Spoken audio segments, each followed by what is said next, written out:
খুন খারাপি, মহিলাদের ছাড়া হচ্ছে না, রোজ কোথাও না কোথাও মহিলাদের অত্যাচার হচ্ছে, মেয়েরা স্কুল কলেজে গেলে ফিরছে না। এরকম শাসন আমরা চাই না। আর এর থেকে ব্যতিব্যস্ত হয়ে মমতা ব্যানার্জি নতুন নাটক শুরু করেছে। কি হকার উচ্ছেদ শুরু হলো। হকার উচ্ছেদ শুরু হয়েছে। যখন হকার বসলো তখন কেন আপনি তুলেননি? আজ উচ্ছেদ করতে যাচ্ছেন, লোকেরা খাচ্ছে 5-10 বছর 20 বছর এক জায়গায় কেউ করে খাচ্ছে, তার দোকানটা তুলে দিলে সে কোথায় যাবে? আপনি 10 জনকে কোথাও জায়গা দিয়েছেন, বাকি আর 200 জন কোথায় যাবে? 1 মাস করে বলছেন এখন বন্ধ। শহরের লোককে দেখাচ্ছেন, দেখো আমি হকার তুলে দিতে চাইছি যাতে তোমরা ফুটপাতে হাঁটতে পারো, গাড়ি রাখতে পারো। আর যারা হকার তাদের বলা হলো ব্যাস এখন ভুলে যাবেন উনি আমাকে।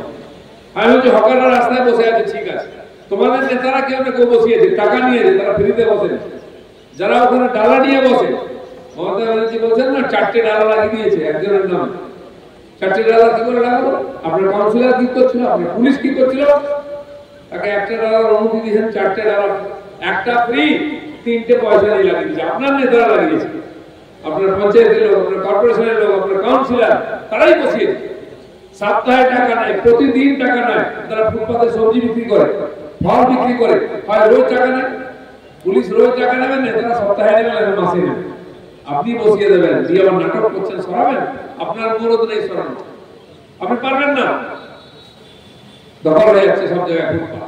আরে যদি দম থাকে আপনি আগে দেখান, টিএমসি যত অফিস যেখানে আছে কোনো কাগজ নেই, সব সরকারি জায়গায় আছে, অফিসগুলো আগে ভাঙুন। যদি আপনার কাছে মূল্যজাত থাকে আগে টিএমসির অফিস ভাঙুন, আগে 3 জনের অফিসটা ভাঙুন, তার কোনো কাগজ নেই আমি জানি। রাস্তার ফুটপাত, পিডব্লিউডির জায়গা, ইরিগেশনের জায়গা, রেলের জায়গা, যেখানে যত জায়গা আছে সব জায়গা টিএমসির একটা করে রাতারাতি অফিস তৈরি হয়ে গেছে, ঝান্ডা লেগে গেছে।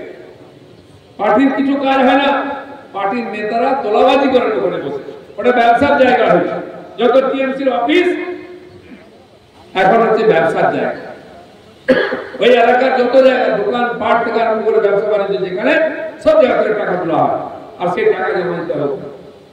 যেমন টোল ট্যাক্সের হয়, এই নতুন রাস্তা হয়েছে, তখন টোল ট্যাক্স লাগবে, গাড়ি বার করতে হলে টাকা দিতে হয়। ঠিক ওখানে ব্যবসা বাণিজ্য ঘর দর যাই করুন, টিএমসির লোককে চাঁদা দিতে হবে। শহরে ছিল, এখন গ্রামেও চলে আসছে। আপনার বাড়ির সামনে যদি ইট, সিমেন্ট, চিপস, রড পড়ে থাকে, পরের দিন চলে আসবে খুলতে খুলতে। কার সিমেন্ট, কার ইট, ওকে দাও, টাকা দাও, পয়সা দিয়েছো তুমি, বাড়ি করছো। কলকাতায়, জেলা, সমস্ত শহরে, পাড়ায় পাড়ায় ইট বালি দেখলেই চলে আসবে দিতে হবে।